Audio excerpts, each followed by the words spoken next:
Namaste and welcome to the Divas That Care Network. I'm your host, Gia-Raquel Rose, owner of Airs Above Yoga, and you are listening to Above the Ground podcast. If this is your first time tuning in, our network is in its 15th year and listened to in over 30 countries. I would like to personally thank you for the gift of your time. As always, it is my honor to hold space with you. As we move into our next sequence, we're going to start off always with our yoga asana preview episode and dive into kind of the common thread and theme that's going to run through all the next three after this one, 3 episodes. And I know it's a little bit out of the realm of what most yoga instructors would do. Typically, sun salutes are always hailed, I'll say, at the summer solstice in June. So obviously, depending on your hemisphere, it may be different, but for our intents and purposes, that is generally when we have our 108 salutations. We praise to the sun, etc., and we salute, obviously. So while I'm going to make this sequence a little bit about Surya Namaskar and sun salutes in general, I also am going to kind of take it to the dark side of the sun salutes and focus a little bit on the problems that can arise for people that practice without, I'm going to say, a history or an understanding or a true body mechanic awareness or self-awareness, and the detriment that can come from improper alignment in these fluid vinyasa style sequences, which Surya Namaskar, Sun Salute A or B, either and both are wonderful. They are some of my favorite sequences. If anyone's ever been or practices a vinyasa style class, these are the crux, these are the meat and the potatoes, or if you're vegan, these are the tofu and potatoes of the essential vinyasa practice, right? And any variations kind of that flow in and out. One of the things that I love about being a yoga instructor is playing with the creativity of threading other asanas, other postures into, the sun salute framework, in and around how to move into, from, with some grace, and kind of making it your own, and being self-identifying as an instructor who has some creativity, and having your students enjoy and be able to flow freely. Really is, it's almost as if you kind of channel your inner dancer to a certain extent, with its choreography essentially for yoga practice. And so the reason that it is so imperative to think about the entry and exits of the poses is because that is where the stability and the essence of the pose comes in. If you don't set yourself up correctly, then you may very well not be actually reaping the benefit of the pose, of the sequence, etc. And so even though this is, the reason that we're talking about this, let me just put a pin in that for one moment before I dive into the questionable aspects. The reason that I'm doing this with the month that I'm recording this is in September, even though I hope this will be evergreen. And while sun salutes, again, are practiced at the summer solstice, I believe that as with the seasonality of life, right, when we are ending, the school year for many, or just that idea of, I'm going to use that as a framework because I know, at least in my area, that's, school years are a big kind of cycle for even people without children, which I do not have children, but they are just a framework for how people structure their lives. And so when the summer solstice comes and it's June, and children are out of school and summer vacation is beginning, and even adults are planning, maybe some excursions, some trips in the warmer weather, things feel a little more free. You're getting outdoors, you're exploring all of these wonderful, beautiful things. In my mind, coming from a place of the hemispheres of the body, not the earth, but the body, the left and right, the male and female, and I mean that with regard to heating, cooling. In yoga, as I've mentioned before, the left side of the body relates to the feminine, to the moon, to cooling, and to, more of a relaxed vibe. Whereas the right hemisphere relates to the sun, hint, sun salutes, the male aspect, the active, and the heating elements. So that is as bland an overview as I can kind of give it. And so for me, when we're talking about sun salutes, they are an energizing practice. While if you go to a hot yoga class, it's a special kind of tired that you feel when you're done going through all of these asanas with undue heat, 90 plus degree heat in a room.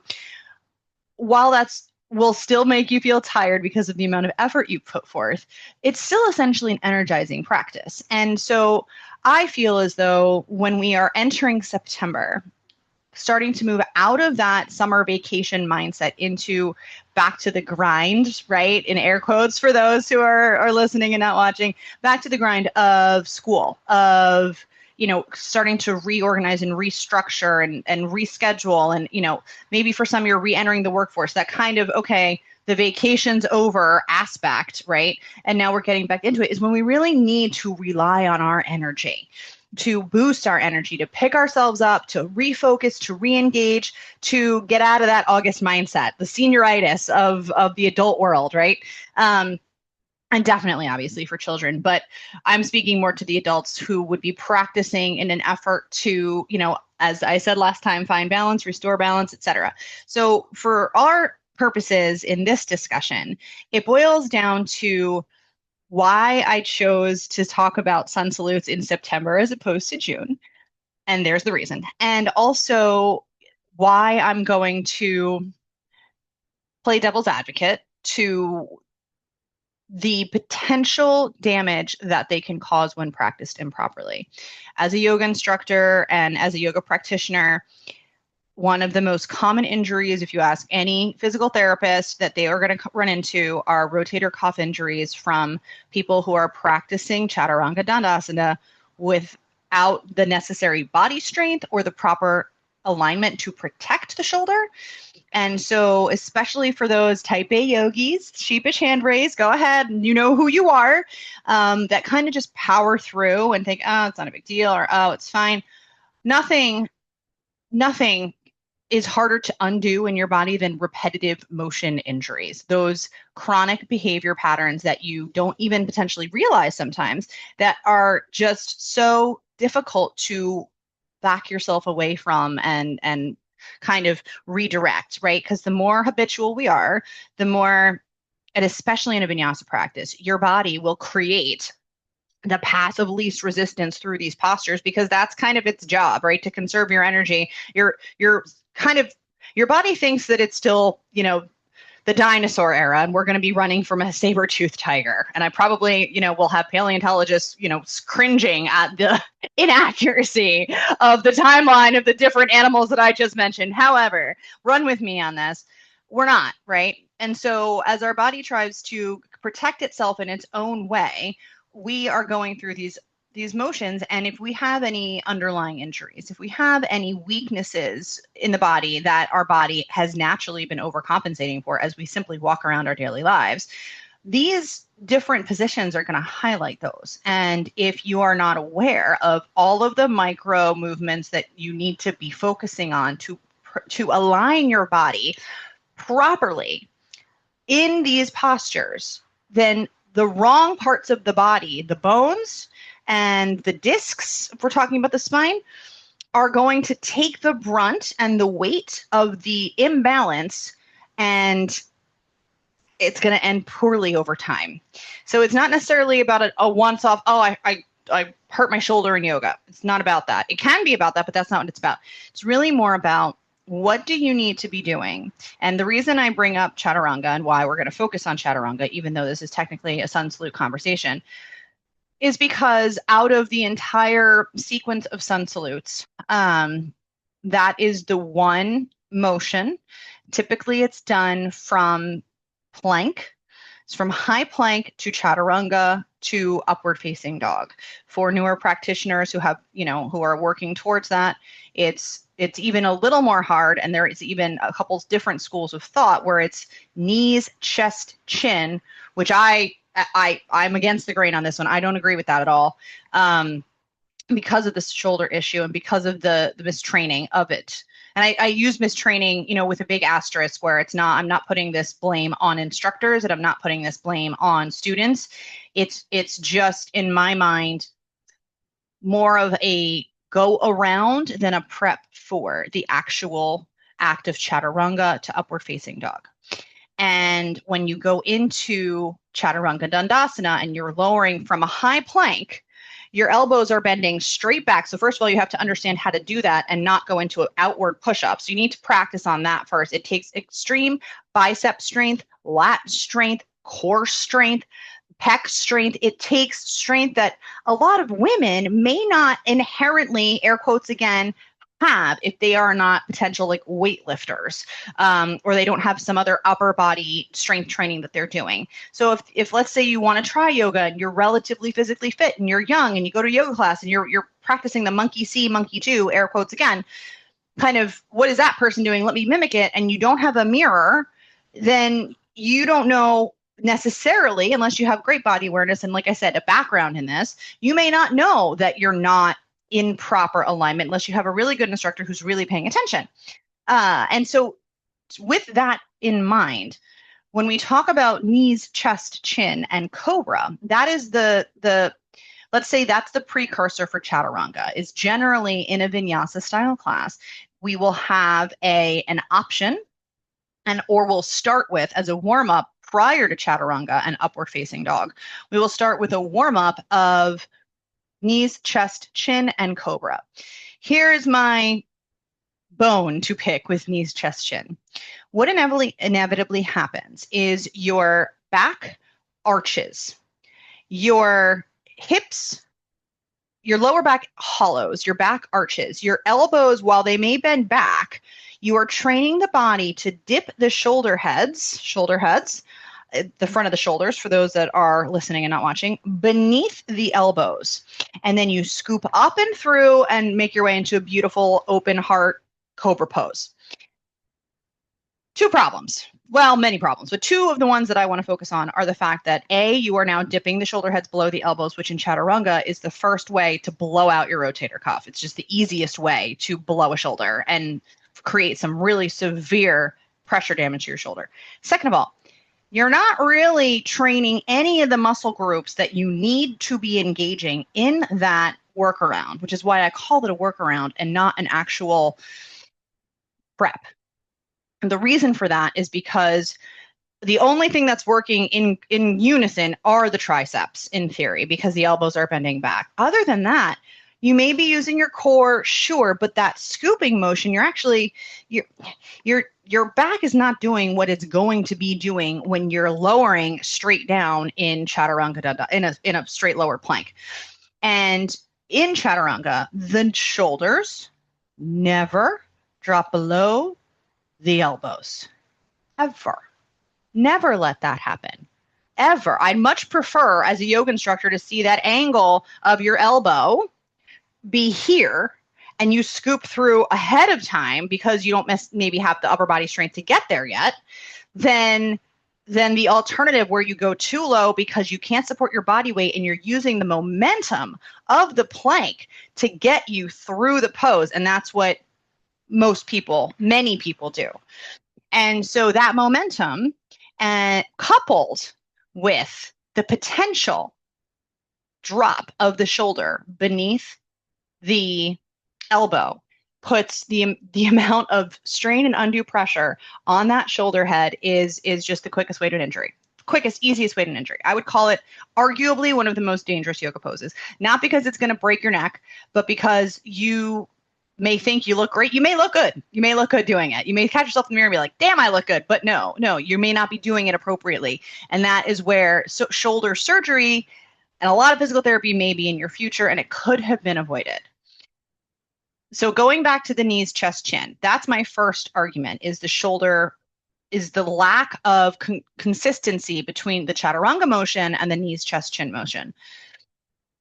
When we're talking about the hollow in the back, this is paramount to high plank and chaturanga, but it starts in high plank. And I've said this to many of my students, your core starts between your legs. I know that's really not something that people think about, but your core, the middle of your core, as far as I'm concerned, is your sacrum, is just below your belly button. That's the middle of your core, because half of the balance, half of the strength you're holding your entire body in space. Your legs are some of the strongest areas of your body. If you are not squeezing your thighs together and engaging from the inner thighs up through the mula bandha, up through the deep core transverse abdominis, those deep core muscle engagements, if you are not coming almost to an inverse curve in the lower back, not an actual inverse curve, but that I had a yoga instructor when I was doing a teacher training, and I will credit them. It was a Bodhisattva Buddha yoga, if you're familiar with it. And one of the best things that I took out of that training was one of the instructors came up behind me in a high plank and took her fist to the hollow of my back and said, "Push your stomach into my fist." And I've used that, thank you, ever since. And the reason for that is because it gives an actual point for you to focus on that gets you to protect your lower back. So now we're going from the tops of the shoulders to the other very vulnerable part in chaturanga, in up dog. The only part that's not vulnerable in is technically in down dog because it's releasing at that point. But when we are talking about knees, chest, chin, there's the angle completely removes the legs from the equation, completely removes the engagement from, sternum to knees, right? Because you're literally taking it away. And then you're doing this weird little scoop down and up into cobra that hollows the back. And then when you see people moving through a high plank where their lower back starts to drop, then they dump into their shoulders and they lower down, and it looks, less than straight, and it's not technically ideal. And so you need to be engaging your core, squeezing your thighs together, drawing your lower belly up and in, drawing your upper belly up and in, and keeping the entire length of the lumbar spine up to the sternum supported by the muscles in your abdomen. So because of that, I consistently consider knees, chest, chin a workaround and not a prep. What I do to prep, so let me offer you what I do. And it's hard, it's not easy. What I do to offer for prep is to put the body in a position on the knees, where the knees are both on the ground, right? So after your high plank, you lower your knees down. You have to be careful about how you place your knees because you need to make sure that you are on the front of the kneecap, so that if you were similar to being in a high lunge with the knee, only with both, so that you don't have that pull of, kneecap to floor. You want to be just on the top of the attachment of the quadricep at the top of the kneecap. You're then going to draw the lower abdominals in and create an essence, and yoga instructors I won't speak for anybody else, don't love the term straight line, but essentially a straight line, a straight angle between your shoulders and your knees. And at this point, your hands are still extended in your plank. What then needs to happen is you need to remove that hollow from your back. So with the knees down, you need to squeeze your knees together. You need to drop your tailbone long. You need to draw those lower abdominals in and kind of feel everything wrap up around you, like an internal girdle, if you will. I know girdle is like a super old word, but you know what I mean. Internal Spanx. Okay, so we've got our Spanx. Think Spanx. I will probably have to tag them, but think Spanx. So we've got our Spanx, everything sucking up and in. And then what you do is you actually need to shift your entire body weight forward. And then you begin to lower with the elbows bent. Now, here's where it gets a little bit tricky. You cannot fully lower down without some element of, as you come forward, you need to ensure that you're not doing the same thing you do in knees, chest, chin, where the shoulder heads drop down. So as you come forward, you lower as straight down as you possibly can. At a certain point, based on how it's going to go, it's going to feel as though you're coming to the floor. So how do you avoid that? You don't come all the way down, and you actually practice rolling the shoulders back once you get to that 90-degree angle point in the elbow, and you start to press up into your cobra from there. As I've said in the past, videos will come where I will demonstrate this. It's not a perfect science, but I like it significantly better to the alternative. Another alternative, the other issue, is not just getting down to chaturanga, but getting up from cobra, chaturanga, etc., back to downward facing dog. This is where we see the lower back injuries because people don't have the body strength and they inevitably dump and hollow their back and dump all of their weight into the back and muscle themselves up. And it's not pretty to watch. It doesn't feel good. It's just a lose-lose. And so what I like to do here, and I'll take the heat for this because this is for me and this is not necessarily the correct way, but I have seen other people critique yoga instructors for not doing actual push-ups with your arms out. Right. I have seen, enough chaturanga, do a push-up, right? I've heard and seen that. It's not usually from the yoga instructors, but I've heard it thrown around. So to that end, I suffered a neck injury. It was a challenge for me as I was coming back from this neck injury to practice downward dog at all, let alone move through the chaturangas in any way like I used to be able to do so. Over time, what I thought was a shoulder injury was actually from my neck and not even necessarily related to yoga. However, it affected my shoulder, which didn't help when I wasn't practicing the vinyasa properly. Why I have such strong feelings about this now. However, when we're talking about coming from the ground, I find it doesn't maybe look pretty, but it will train the muscles better to actually, from your cobra, take the arms out. Maybe they come forward a little bit and just practice that push up with the arms out. While you do that, engage your core, draw the lower belly in, and try to press up just back to that angular position, and then get your booty back up in the air and downward facing dog. Because I will tell you right now, trying to muscle your way with your elbows in, for me, and I think for many, it is more challenging on the way up than on the way down. And like I said, a lot of times on the way down, people use the momentum. Well, you don't have any momentum on the way up unless you're practicing chaturanga and up dog, in which case there's some momentum and this doesn't necessarily apply because you've never hit the ground. If you're practicing chaturanga and up dog, your knees don't touch the ground. I will pivot into what you do with your feet. You can roll, but you can also very much injure your toes and foot if you roll over your feet. I practiced that way for many times, and then I am now an avid fan of the foot flip. So you flip from being forward on your toes in chaturanga. You pick a foot, you flip it over, and you're leveraging on the top of the arch of the foot and the toes, essentially. And then you're practicing your very long, strong, upward-facing dog. The bottom line is, in order to get from chaturanga to upward facing dog, you need to be able to have enough strength and mobility in your lower back to do so safely. If you're new to yoga, or if you're new to, strength training, body work, working out, etc., I implore you, please find a qualified professional. It doesn't have to be me. I'm happy to help anybody, but it doesn't need to be me.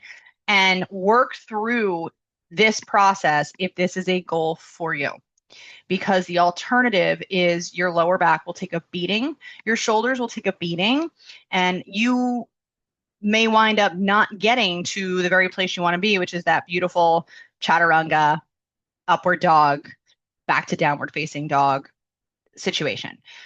The other thing to note is you have to flip the feet back when you're coming from your upward dog back to downward dog, and the same rule applies. You can, even without being on the ground and having to work your way back up, you can dump right into your lower back, moving from that upward facing dog back into that downward facing dog. So if you are not properly engaging your core, and let's say you have a lot of flexibility or mobility in your lumbar spine, you can severely damage those discs if you are not properly supporting the front of the spine as you start to flip the back feet, and you need to be tucking that lower belly, that tailbone and those lower abdominals under as you start to lift the hips up and back into downward facing dog. So now that I have picked apart all of the potential, not all, but many of the potential, downsides of this practice, I just want to say how much I love it. And I want to say how worth it is to nail it, to really get it right. And how those little goals in yoga can be huge. I remember when I was doing my teacher training, it was huge for me when I got my heels down and downward facing dog. I mean, it was a goal. I didn't even know how excited I would be because it's so minuscule, but these tiny little micro movements, I use that example for a reason. The length that you find is practice and consistency over time. It is a math equation, essentially. And that's why, as wonderful as it can feel to reach that goal with your heels down and downward facing dog, as an example, the amount of times you come into downward facing dog to get there is probably countless. And that same rule applies in the inverse to chaturanga dandasana and to upward facing dog or knees, chest, chin, and cobra. You will repeat and repeat and repeat if you practice vinyasa. And if you don't know how your body, because everybody is different, all shoulders, all clavicles, all shoulders are different, all pelvises are different. Nobody is built exactly the same. You can have hip compression in the front, you'll never be able to pick your knee up. Doesn't mean that you're not flexible. It means that the way your hip joint is built into that pelvis, it's not going to be able to go past a certain point. You may, and men are typically more built with femur heads in front. Women are typically more built with femur heads out to the side. And I speak from a purely body mechanics. It's due to childbirth. It's the way that our hips are supposed to be able to rotate and open for the birthing canal. So going with the body mechanics of it, men can dislike pigeon because it rotates and opens their hip in a way that their body is not necessarily built for. Whereas you get women who can hang out in pigeon for minutes and love every moment of it. So take it with a grain of salt, but the bottom line is that these repetitive motions are the crux of your practice, especially if you have a daily practice and you cultivate, yoga as a part of your life. The more you do a pose, the more your body is going to kind of put you in the pose if you're not paying attention. So having some body awareness, some self-awareness, some body mechanic awareness, and a qualified professional or a mirror, but preferably both. And I'm not getting into the mirror conversation other than to say, I believe in a mirror for quote unquote diagnostic purposes. And we're not meant to diagnose. This is not a medical treatment anyway, but for awareness, I think mirrors are wonderful. In a class, they serve a purpose, but I don't like people to get hung up on their appearance because it's not about what you look like in the pose. You can look horrible, but be in alignment. That's fine. It's about being in alignment. And without a qualified professional to show you what that alignment looks like and help you for your body start to make your way there, that's what our job is. That's what we're supposed to do. We're supposed to guide you into safety and into repetitive motions that support your body. That's the point. Sun salutes are meant to give energy. They're meant to strengthen. They are meant to purge negative. If you are having a bad day, you're angry at the world, you are PMSing, for those of us that do that. Nothing like a sun salute to just safely move you through that energy. It is an energetic release. And that's why so many people flock to vinyasa classes, because you're having a bad day at work, you're having a long week, you want to scream into a pillow. Well, this is sun salutes was always my body's way of screaming into a pillow. But it's good for you. It's not just screaming into the ether and just getting it out. It's good for you. It's going to help your body if it's done correctly. So with all of that being said, I believe that fall is a wonderful time to cultivate and develop a sun salute practice to re-energize yourself for the months ahead. My goodness, the holidays are not far around the corner for those that celebrate. And to start to bring that idea of getting back into the grind to your yoga practice, but doing so safely and using sun salutes as a way to move through this energy, this even whether it's getting out of fatigue, whether it's getting out of angst, sun salutes can do all of those things. And at the end of any sun salute practice, you want to bring yourself back down to earth. You want to come down. You want to do a couple twists. You want to do a couple forward folds. Another thing is the warm up for sun salutes is so important. You want to pedal those feet out in downward facing dog. You want to make sure that you've done a few cat cows for your back. You want to make sure that you've done a lot of shoulder warm ups, whether it's shoulder circles, whether it's shoulder across the body, whether it's, coming into some variation of eagle arms, cow face arms. Warm ups and cool downs in a vinyasa practice are key, absolutely key, because they are a very dynamic sequence. So I haven't gone through and explained, and there's a reason for that, but I haven't gone through and explained, what each pose is. And I will do that now just for everyone's reference. I believe that they're relatively well known, but that may be an assumption. I don't want to make that assumption. So I'm only going to talk about Sun A. And that is the typical. So Sun Salute A begins in mountain pose in Tadasana. I like to say Tadasana as a joke because I think it's fun, although that is not the proper pronunciation. And from there, you set yourself up for the stasis in the body that you want to replicate in theory in Chaturanga. And that includes engagement of the inner thighs up through the lower abdominals. So from your Tadasana, from your mountain pose, you inhale, you sweep your arms up, you exhale, you forward fold. When you forward fold, I always encourage a bend in the knee. Don't dump into your lower back. This is where that starts. Bend your knee, shoot your hips back, draw your core in, float down towards your legs. Keep the knees bent, lay your belly on your thighs. If you want to take a breath or two to just kind of gently rotate side to side and stretch into the lumbar spine, that's fine. If you're moving through a traditional breath-oriented Ujjayi breath-oriented vinyasa, then you'll be breathing with each movement, which means that you maybe take a little bit less time. I'm more of a slow flow vinyasa girl, but in theory, if you inhale as you raise up your hands, you exhale as you fold, you then inhale, come to a long spine, pressing your legs somewhat straight and lengthening through the spine. You exhale, you fold again. You inhale, you place your knees down your hands down onto the mat. You exhale, you step a foot back. You lower the back knee. You inhale, you rise up into a low lunge. You exhale, and you take the other leg, the opposite leg that's still bent, back behind you. That's where you begin to enter your high plank, your chaturanga, or your chaturanga prep.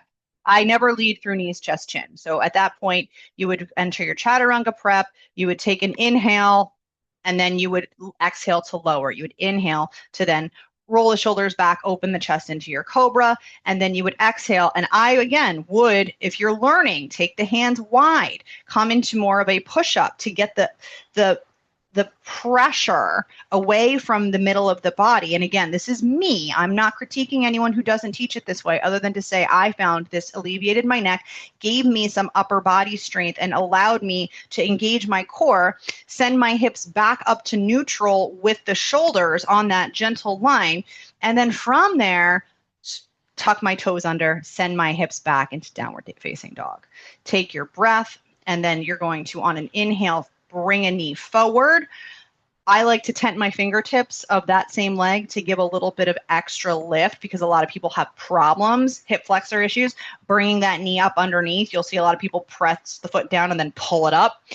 But trying to bring that tuck in, little pro tip, bring the knee in while your hips are still up and downward facing dog, and then start to move through to place the foot down. Coming to low lunge, entering on the opposite side, inhale to lift up. And then on your exhale, you're going to kind of come halfway back down, step the back foot up, and then move back up through your forward fold, up to a long spine. Exhale into a deeper forward fold. Inhale back up into your Tadasana. And again, as I talk through that, it's, a bit broken because A, I'm talking through it for reference only, and B, this is why I work with mostly private clients, because I like to break down and I like to make people safe. And so I do a slow flow generally because I'm going to pause and have this conversation and put people in proper alignment and make sure that they are, even if it's not traditional to the yoga asana, for example, that way to get back out of cobra, traditionally you just press straight up. But if you don't have the strength to do that, dispersing the body weight across a larger plane can give people the ability to then push up and bring their core with them so that they're not just bringing their chest up, arching their lower back, dumping all of the extra weight that they can't support into their lower back, and then muscling their hips up in the air and winding up with, hey, yoga's supposed to make you feel good. Why does my back hurt the next day? This is why. And a mirror may not be able to help you see that, but a qualified instructor can. So all of that being said, Sun salutes are still wonderful. They are dynamic. They are strengthening. They are more strengthening than I will say they are flexibility cultivating because you are moving through more quickly. And I find that Hatha yoga, traditional longer holds of the poses, get you to the place of deepening for flexibility. And I believe that's just the nature of the beast for most people. The longer you hold, the deeper you breathe, the more your body is able to release. When you're doing vinyasa, you're moving with your breath. That's literally the point. The ujjayi breath, the ocean breath, the wave. The wave of the breath is the wave of the motion. And that is the way that you create this cycle of energy moving through you. So for those of you that practice, I highly encourage you to look at tutorials if you're not ready to work with a professional. And I will happily, send people videos and, I will post a video about this. I'm admittedly behind on posting yoga videos, but I'm keeping up with the podcast. So if you ever have any questions, please feel free to reach out to me. I always share all of my information. And I'm happy to walk anyone through this. I'm also happy to, have conversations with anyone who may disagree with my, kind of thoughts on knees, chest, chin, and why I think that even though it's traditionally, widely taught, I find that for the body mechanics of it, working through an actual plank prep, while it might not be as traditional to yoga as a knees, chest, chin, much more sets up the body for success, protecting the shoulders and protecting the lower back. Ultimately, if you are a vinyasa person in your soul, you go to a vinyasa class and you feel that release and that moving meditation, which is exactly what it is, and it'll get you, it'll hook you, and you'll love it, and you'll go back for more. And as soon as you do that, you risk repetitive motion. And if you're not doing it properly, repetitive motion injury. So, always happy to help, always here to serve, and want to thank you and tell you how much I appreciate each and every one of you for sharing your space with me. And I ask that you please feel free to share this same space with your loved ones. For more goodness, follow me on all the socials at Above the Ground Podcast or visit my website, airsaboveyoga.com. And as always, please don't forget to check out all of my other episodes and my amazing sisters at Divas That Care. You can find us on Spotify, Odyssey, Apple, Amazon, iHeartRadio, and anywhere else that you feel guided. Again, my name is Gia-Raquel Rose, owner of Airs Above Yoga, and you are listening to Above the Ground podcast, where every day is a good one.